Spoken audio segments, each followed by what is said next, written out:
Introduction: A Nation in Shock. Dallas, Another Texas, guest we have, November Robert Broden, 22nd, who was celebrating his 1963. 18th birthday on the 22nd of The streets November in buzzed with excitement 1963. as the He was presidential profoundly motorcade touched rolled by the through president's Dealey death, and Plaza. he desperately Families wanted to waved, understand cameras how it flashed, could have happened. and For the 2 young years, president, he, John like F. most Kennedy, Americans, smiled believed in from the the back official seat of version, his the Warren open-top Commission version of what limousine. happened, but the And day he then, first in a saw matter of that seconds, 8mm Zapruder joy film, that turned amateur to film that horror. was made, that was the day he Shots stopped rang believing. out. The president Robert, slumped welcome, forward. and I wish you could set Jacqueline up Kennedy the clutched Zapruder her film a husband bit in for us, and desperation. we'll get right The into it. motorcade sped away. Abraham America's Zapruder innocence was a shattered Dallas in dress broad manufacturer, daylight. The official and story it would was be pure written quickly, but accident that he suspicion, brought the camera with him confusion, that day. and He almost unanswered didn't. questions began to And he was ripple looking through for the a nation, good vantage point, and he they've picked never a point stopped. on Elm Street. The lone gunman story. The government wasted no time. The Warren Commission declared that Lee Harvey Oswald, a 24-year-old former Marine, acted alone. He supposedly fired 3 shots from the 6th floor of the Texas School Book Depository using a cheap Italian-made rifle. 1 bullet missed. Another pierced Kennedy and wounded Texas Governor John Connally. The 3rd killed the president instantly. It was clean, simple, final. But to many Americans, it was too simple. Witnesses described gunfire from multiple directions. Experts questioned whether Oswald's rifle could have been fired so quickly, so accurately.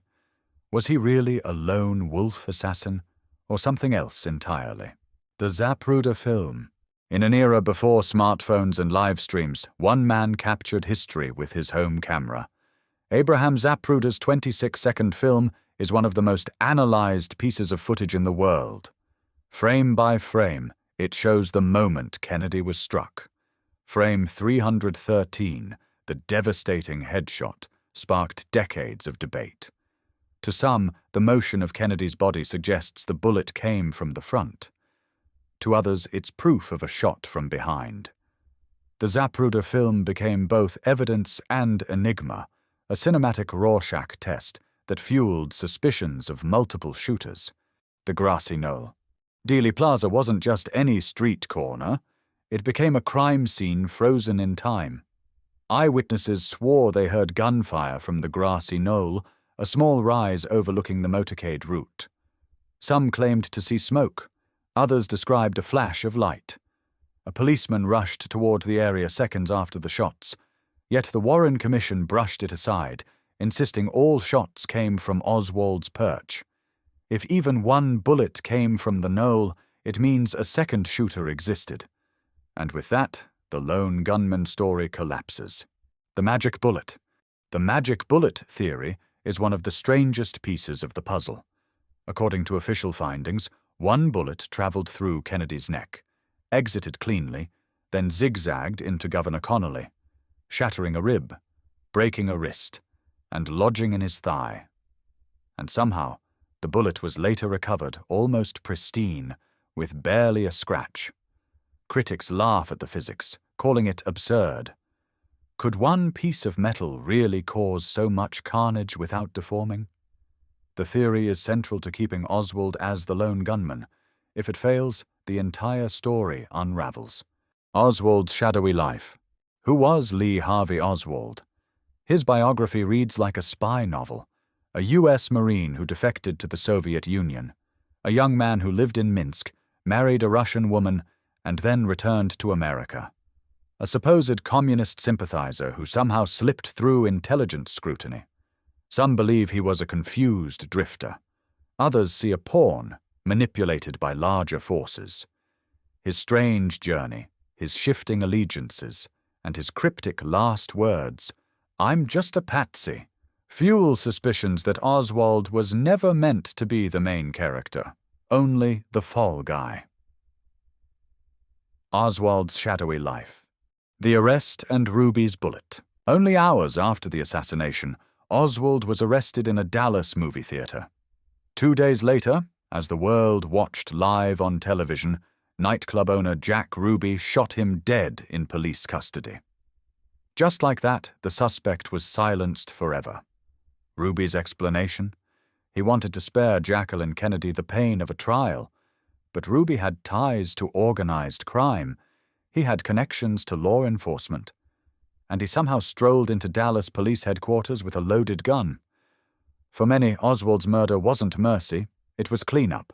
The Mafia connection. Robert Kennedy, the president's brother and attorney general, had waged war against organized crime. He targeted mob bosses, pursued indictments, and shattered networks. Rumors swirled that the Mafia helped deliver votes for JFK in 1960. If so, betrayal was inevitable. Did mob leaders strike back by eliminating the president? Jack Ruby's ties to mob figures, combined with Oswald's mysterious movements, suggest the fingerprints of organized crime linger in the shadows of Dallas. The CIA connection. JFK didn't trust the CIA. After the Bay of Pigs disaster, he reportedly told aides he wanted to dismantle the agency. He spoke of peace with the Soviets and with Cuba, against the wishes of Cold War hawks. Was Kennedy a threat to the power of America's intelligence apparatus? Could rogue CIA operatives have played a role in removing a president they considered weak? Declassified documents reveal the CIA tracked Oswald before the assassination. Did they miss a threat or manufacture a scapegoat? A nation in mourning, a world in doubt. Kennedy's funeral was broadcast worldwide. Millions wept as Jacqueline Kennedy, veiled in black, walked behind her husband's coffin. John F. Kennedy Jr., a toddler, saluted his father in a moment etched in American memory. The world grieved, but the whispers of doubt were already alive. How could one man, acting alone, take down the most powerful leader in the world? And if the official story didn't add up, what did that mean for trust in government, for democracy, for America's future? Perfect, let's continue with Part 2. Scenes 11 to 20 of the JFK assassination plot documentary script. This will dive deeper into the cover-ups, investigations, and the conspiracy's long shadow over history. The Warren Commission. Case closed? President Lyndon B. Johnson quickly formed the Warren Commission to calm a grieving nation. Chaired by Chief Justice Earl Warren, it promised answers. In 888 pages, the report declared Oswald acted alone, Ruby acted alone, and there was no conspiracy. To many it seemed too neat, too convenient. Critical witnesses were ignored, contradictions overlooked, and evidence mishandled. The commission became a symbol not of truth, but of government control, a way to close the book before the story was truly told. The flaws in the evidence. Forensic analysis raised troubling questions. The rifle found at the book depository wasn't even Oswald's registered weapon. Ballistic tests struggled to prove the bullets matched. The pristine magic bullet looked planted. Even autopsy photos and X-rays showed inconsistencies. Why were Kennedy's brain and other medical evidence lost or destroyed? The flaws weren't minor mistakes. They were gaping holes in the official story. To skeptics, they were proof that someone wanted the evidence buried as much as the president himself. The Grassy Knoll witnesses. Dozens of Dealey Plaza witnesses described hearing shots from the Grassy Knoll. Some ran toward it, expecting to find a gunman. Many signed affidavits, their testimonies preserved. Yet most of these voices were silenced or ignored in the Warren report. Witnesses later claimed they were pressured to change their stories or never called to testify at all. It's as if the narrative was predetermined. One shooter, one rifle, one story. But those eyewitnesses remain haunting reminders that the scene of the crime didn't align with the pages of the report. The House Select Committee on Assassinations. In the late 1970s, Congress reopened the case. The House Select Committee on Assassinations concluded that there was, in fact, a high probability of a second gunman. Finally, an official body acknowledged what millions already suspected, a conspiracy. Yet even this investigation stopped short of naming names. It gestured toward organized crime and vague others, then shut its doors. The truth slipped back into the shadows, as if America itself was too afraid to stare directly into the face of conspiracy. The Cold War backdrop. The assassination didn't happen in a vacuum. The Cold War was at its peak. The Cuban Missile Crisis had nearly ended the world a year earlier. Kennedy sought peace with Khrushchev, back-channel talks with Castro, and even hinted at ending the arms race. To hawks in Washington, this wasn't diplomacy, it was weakness.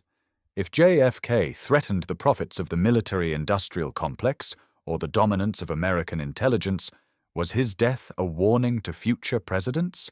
The CIA and secret operations. Declassified files revealed chilling details. The CIA plotted assassinations of foreign leaders.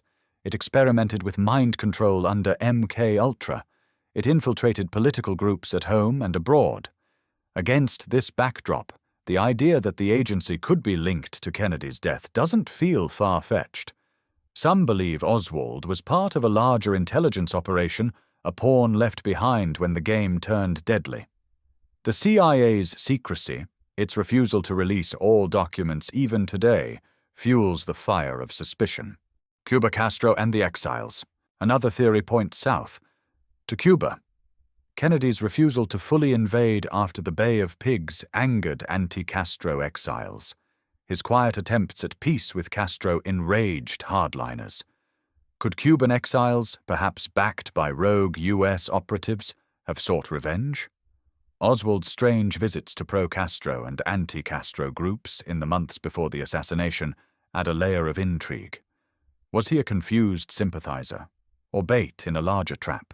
The legacy of silence. Those who questioned the official story often met resistance. Careers ruined, reputations destroyed.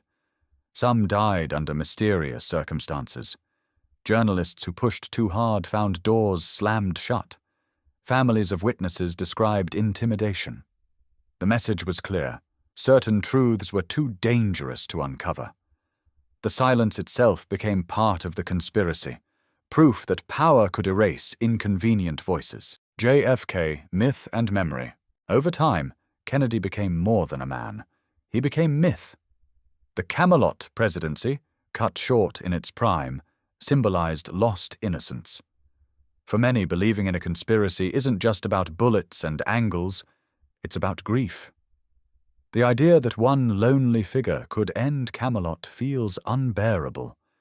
Believing in a plot, in shadowy forces, gives Kennedy's death meaning, a sign he died fighting against something bigger than himself. The final word, truth in the shadows. More than 60 years later, the debate still rages. The Zapruder film still replays. The grassy knoll still draws pilgrims. Declassified documents trickle out, but never enough. Was it Oswald alone? The Mafia? The CIA? Foreign enemies? A military machine threatened by peace? Perhaps the truth lies buried in sealed archives, waiting for the light of day. Until then, the assassination of John F. Kennedy remains America's greatest unsolved mystery, a riddle etched in shadows, a conspiracy that refuses to die.